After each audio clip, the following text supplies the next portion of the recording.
हनुमान जी, समाज में हर तरह के लोग होते हैं। कभी किसी को चाय पीने का कुल्हड़ दिया जाता है तो एक व्यक्ति चाय पी करके कुल्हड़ फेंक देता है, और एक व्यक्ति चाय के कुल्हड़ को तिरछा करके रख देता है। अब तिरछा रख करके जो रख रहा है उसका मकसद एक ही होता है तो दे दे, ना है तो जान दे। है तो दे दे, ना तो जान दे। ऐसे ही एक हास्य के प्रमुख हस्ताक्षर हमारे मंच पर उपस्थित हैं, जो ऐसे शहर से आते हैं। अगर कहीं हॉल में आयोजन होता है, कब समय में कोई आयोजित हो, तो वो हॉल के गेट पर ताला लगा के चाबी अपनी जेब में रख लेते हैं। वो कहते ताला तो मैं साथ में लाता हूं, लेकिन इसकी चाबी जब मिलेगी जब आप घनघोर तालियां बजाएंगे। और एक चीज और उनके बारे में बताओ, जैसे हर शहर में आजकल मॉल का बहुत बड़ा प्रचलन बन गया है, हर जगह मॉल बन रहे हैं, लेकिन महिलाएं कितनी तेज होती हैं सब। हमारे वेद प्रकाश मणि जी अलीगढ़ से ही आते हैं। एक बार इन्होंने बताया, भाई मैं क्या करूं, बड़ा परेशान हूं, पूरे दिन तो अदालत में केस सुनता हूं, जब शाम को घर जाता हूं तो पत्नी एक लिस्ट थमाती है कि बहुत सारा सामान खरीद के लाना है और हमें मॉल में जाना है। हर छुट्टी के दिन बेचारे गाड़ी उठाते हैं, मॉल में घुमा के लाते हैं, और पत्नी मॉल में जाके सेल्फी खींचती है, घर आ जाती है। अब मणि जी कहते हैं ये क्या मामला है? बोले जैसे हर पत्नी कहती है, इनकी पत्नी कहते हैं तुम में अकल ही नहीं है। अगर हम मॉल से सामान खरीदेंगे तो उसमें एसी का बिल, सिक्योरिटी गार्ड का बिल, सारे बिल लगा के माल महंगा नहीं देगा। और सामान वहां से खरीदते जिस दुकान का बनिया अपनी बनियान उतार के उससे पसीना पोंछे और हवा करे, वो कहते इसका कोई खर्चा ही नहीं, सस्ता ही देगा। ऐसे उस अलीगढ़ के शहर से आए हुए हैं भाई श्री वेद प्रकाश मणि जी, उनके लिए सादर आमंत्रण कर आप जोरदार तालियां बजाइए। उनके बारे में एक ही चीज कहना चाहता हूं, मस्ती के साथ रहिए आप। किसी कवि ने कहा है, खोल लेते दिल अगर हंस बोल कर यारों के साथ, खोल लेते दिल अगर हंस बोल कर यारों के साथ, तो नहीं हम खोलते उसको औजारों के साथ। अगर आप हंसेंगे, खुश रहेंगे, तो आपको दिल की बीमारी कभी नहीं होगी। जोरदार तालियों से अभिवादन भाई श्री वेद प्रकाश मणि जी। साथियों, जैसा कि परम आदरणीय डॉक्टर जयप्रकाश जी मेरे विषय में बता रहे थे कि मुझे अलीगढ़ से मंगवाया गया है, और जैसा कि आप सभी जानते हैं कि अलीगढ़ ताले और तालियों का शहर है, लेकिन मेरा अपना मानना है कि ताले का महत्व तब तक नहीं होता जब तक कि वो तालियों का साथ ना हो। जी जी। और ये मेरे विषय में, मेरे परिवार के विषय में बता रहे थे। मैंने अपनी पत्नी से अनेकों बार कहा है कि अपने माई के वालों को अपने घर की बात मत बताए। क्या बात है, क्या बात है। लेकिन मानती नहीं। क्या बात है बड़ी, लेकिन ये तो आपने बताई थी हमें। अब ये किसने बताई, बहन भाइयों का मामला है, मैं कुछ कहना नहीं चाहता। क्या बात। देखिए मैं सच बता रहा हूं, इस धरती पर जो बेटा दुनिया की नजर में शेर है, कि जो बेटा दुनिया की नजर में शेर है, वही पत्नी के चरणों में बेबस ढेर है। क्या अनुभव बयान किया भाई साहब, मान गए आपको। कितने सहमत है मेरी बात से?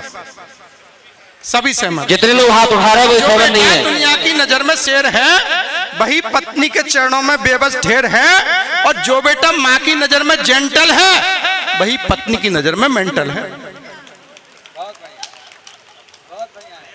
क्योंकि बेटे को जेंटल बनाने में माँ को 21 वर्ष लगते हैं, और उसी को मेंटल बनाने में पत्नी को 21 मिनट तक नहीं लगते।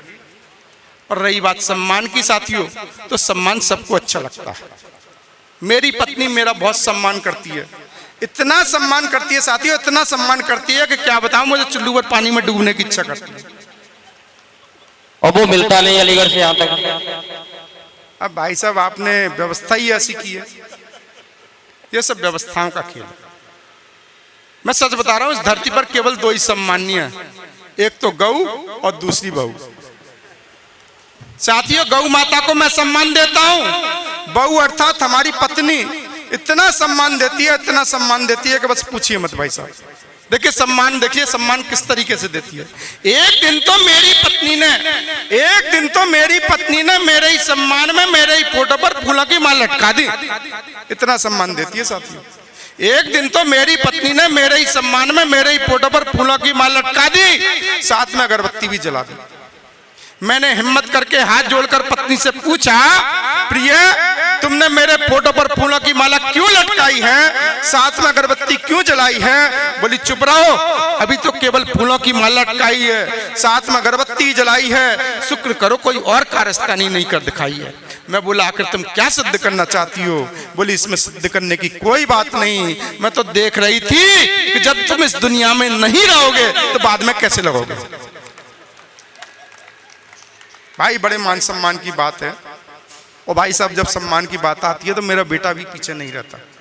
मेरा बेटा भी बहुत सम्मान करता है। कल जब मैं कवि सम्मेलन से लौटकर घर पहुंचा तो मेरा बेटा मेरे पास रोटी लेके आया कि लो पापा जी रोटी खा लो। मैंने मेरा पेट भरा हुआ है कि ना पापा जी आप रोटी खा लो। मैंने मेरा पेट भरा हुआ है तो मेरे सिर को पड़ रहा है कि ना पापा जी आप रोटी खा लो नहीं तो मम्मी मारेंगी। मैंने सही सही बात बता, आखिर बात क्या है? बोले पूरी गली में घूम आया, कोई कुत्ता ही ना मिला, सोचो आपको ही डाल दूं। भाई ये बड़े मान सम्मान की बात है। और जब मैंने पत्नी से उससे पूछा ये बता तू मुझे इतना प्यार करती है, मेरे सम्मान में फूल माला भी अगरबत्ती भी और न जाने क्या क्या करती होगी मेरे पीछे भी, जब मेरे सामने ही कर रही है। मैंने अच्छा तू मुझसे कितना प्यार करती है? बोली इतना। मैंने कहा और बोली इतना इतना। मैंने कहा और बोली कसम तुमसे ही करती रहूंगी। भाई बड़ी अजीब और गरीब स्थिति है। एक दिन मेरी पत्नी मुझसे बोली मैं कुछ पूछूं आपसे। मैंने पूछ। बोले आदमी और कुत्ते में क्या फर्क है? मैंने कोई फर्क नहीं है। बोली कैसे? मैंने दोनों ही महिला के सामने स्त्री के सामने अपनी दुम हिलाते हैं। अच्छा ये बताइए पति और वनस्पति में क्या फर्क है? मैंने कोई फर्क नहीं है। बोले क्यों? मैं दोनों ही खाने के काम आते हैं। बोली वो कैसे? मैं वनस्पति खाने के काम आता है और पति मार खाने के काम आता है। तो भाई साहब अजीब व गरीब स्थिति है। और मैं अभी देखिए पिछले दिनों हमारे देश में वैलेंटाइन डे तथाकथित रूप से मनाया गया, जो हमारे देश की संस्कृति और सभ्यता नहीं है। मेरी पत्नी ने भी वैलेंटाइन डे मेरे किस तरीके से मनाया मैं बताना चाहता हूँ। हमारी पत्नी ने वैलेंटाइन डे के रूप में मनाया। हमारी पत्नी ने वैलेंटाइन डे के रूप में मनाया, हमारी खोपड़ी पर बजाया और बोली अब आपको कैसा लग रहा है? डर के मारे हम बोले बहुत अच्छा लग रहा है। बोली अच्छा इतना अच्छा लग रहा है तो और बजाती हूँ। देखते ही देखते हमारी पत्नी ने हमारी खोपड़ी पर 4 बेलन बजा डाले। मैंने कहा अब तो बहुत ही अच्छा लग रहा है। बोले इतना अच्छा लग रहा है तो शाम को और बजाऊंगी। भाई साहब सच बता रहा हूँ, केवल उसी दिन से हमारी पत्नी केवल ज्यादा नहीं केवल 4 बेलन सुबह और 4 बेलन शाम को अब तक बजाती है। मैंने कल उससे मैंने अपनी पत्नी से पूछ लिया, मैंने तू ये बता तू मेरी खोपड़ी पर 4 बेलन सुबह और 4 बेलन शाम को क्यों बजाती है? बोली इसलिए बजाती हूँ कि तुम्हारी बुद्धि का विकास होता रहे। क्या बात है, क्या बात है। मैंने बुद्धि का विकास हुआ ना हुआ हो लेकिन खोपड़ी का जरूर विकास हो गया भाई साहब बाजी। और देखिए ये कोरोना काल में बड़ी अजीब और गरीब स्थिति रही हम आदमियों की। आदमी वैसे हम कहने लायक नहीं रहे थे, आदमी भी जानवरों से भी गई गुजरी स्थिति हो गई थी।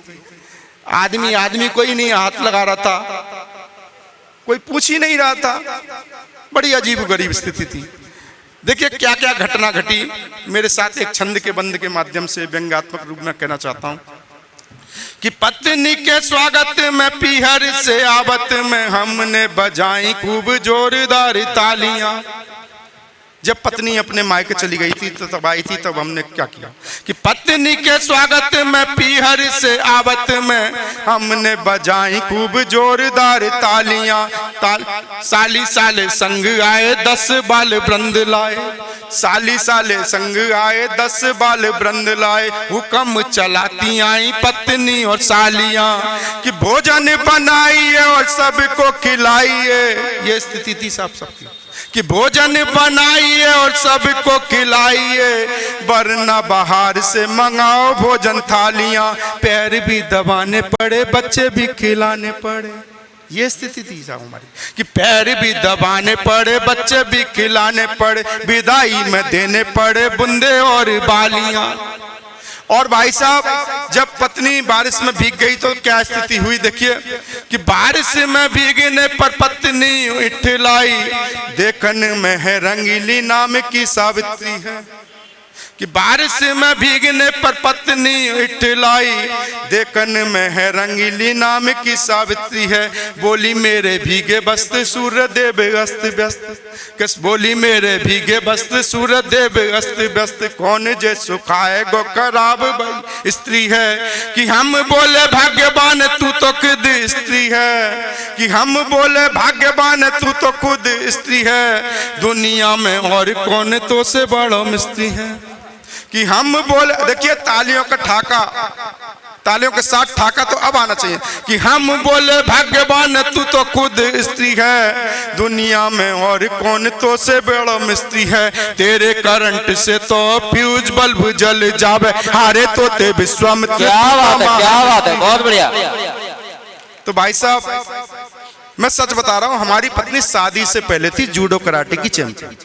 क्या बात। हमारी पत्नी शादी से पहले थी जूडो कराटे की चैंपियन, अब है सुपर हिट मुकाबला डिस्को कंपटीशन। जब भी हम उसके प्रदर्शन में अपना एक्शन दिखाते हैं वे शेरनी सी गुर्राती है, म्याऊं हो जाती है। क्या बात है। आजकल तो वो अपने चैंपियनी हथकंडे हम पर आजमा रही है, अपने चैंपियनी पदक हमारी खोपड़ी पर ताबड़तोड़ बजा रही है। कह सकते हैं कि जूडो कराटे वाले हाथ धुआंधार बल्लेबाजी कर रहे हैं और हम भी मार चैंपियन होने का दावा कर रहे हैं कि मार, अरे कब तक मारेगी, अरे तो हारेगी। बहुत बढ़िया भाई। देखिए मैं अपने कविता पाठ को संक्षिप्त करते हुए जी स्वागत है। ओज का कवि हूँ, कुछ मैं देश की बात और अपना कविता धर्म जरूर निभाना चाहता हूँ। जी जी स्वागत। आदरणीय, मेरा अपना मानना है कि मानव जीवन की 4 विशेषताएं होती हैं। आदरणीय, पहला चरित्र, जो मानव जीवन की 4 विशेषताएं होती हैं। और मेरा अपना मानना है कि जो 4 विशेषताएं मैं बता रहा हूं, इन 4 विशेषताओं का समावेश जिस मानव के अंदर भी होता है वो अपने आप में परिपूर्ण होता है।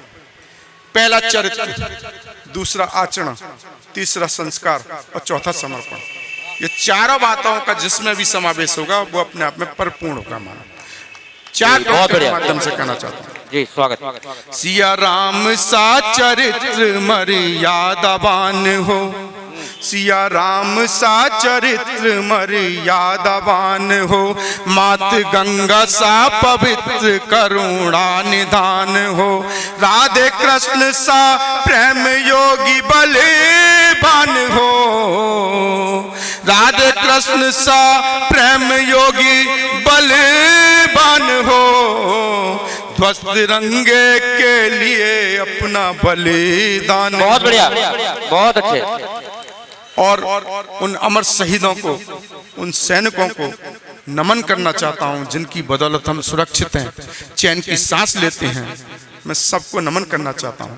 अमर वीरों का बलिदान अभिमान तिरंगा, अमर वीरों का बलिदान अभिमान तिरंगा, माँ भारती की आरती सम्मान तिरंगा, अमर वीरों का बलिदान अभिमान तिरंगा, माँ भारती की आरती सम्मान तिरंगा, गंगा है अमृत धारा दयावान तिरंगा, गंगा है अमृत धारा दयावान तिरंगा, झुकने न देंगे आन बान शान तिरंगा, झुकने न देंगे। और साथियों, मैं 4 पंक्तियों के माध्यम से कुछ समस्याओं का कुछ समाधान देने का प्रयास भी करता हूं, क्योंकि संख्या बल अधिक है कवियों का। मैं अपनी वाणी को संक्षिप्त करना चाहता हूं और मैं कहना चाहता हूं, करते हो दान किसके लिए जान लीजिए। मैं उस बात के लिए, उस दान के लिए कह रहा हूं जो राह चलते आप करते हैं। आप जरा चिंतन करिए। चिंतन का विषय आपके समक्ष छोड़ना चाहता हूं कि जो आप दान करते हैं क्या वो पात्र को देते हैं या कुपात्र को जाता है, ये एक चिंतन का विषय है। करते हो दान किसके लिए जान लीजिए, बस पात्र को ही देंगे यही ठान लीजिए। करते हो दान किसके लिए जान लीजिए, बस पात्र को ही देंगे यही ठान लीजिए। वरना वो व्यर्थ जाएगा ये मान लीजिए, वरना वो व्यर्थ जाएगा ये मान लीजिए। जिहादियों को देश में पहचान लीजिए। और साथियों एक बात और कहना चाहता हूं, कवि को जो दिखता है वही लिखता है। मैं आपको सच बता रहा हूं, मेरा किसी भी राजनीतिक पार्टी से कोई वैध संबंध नहीं है, जिससे भी है अवैध संबंध है। बिल्कुल है जी, मैं सच बता रहा हूं।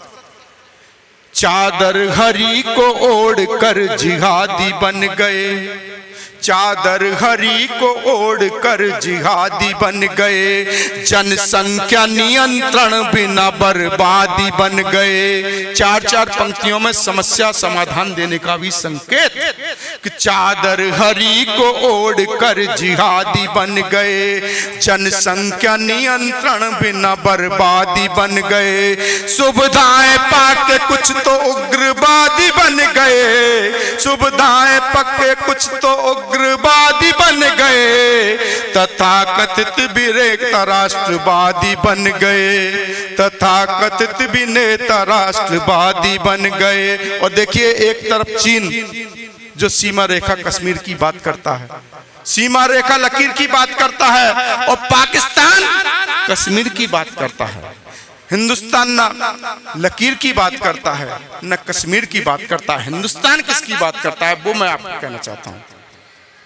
इंसानियत के नाम पर नीर देंगे हम, इंसानियत के नाम पर नीर देंगे हम। दूध यदि मांगोगे तो खीर देंगे हम। इंसानियत के नाम पर नीर देंगे हम। दूध यदि मांगोगे तो खीर देंगे हम। न लकीर देंगे हम न कश्मीर देंगे हम, न लकीर देंगे हम न कश्मीर देंगे हम।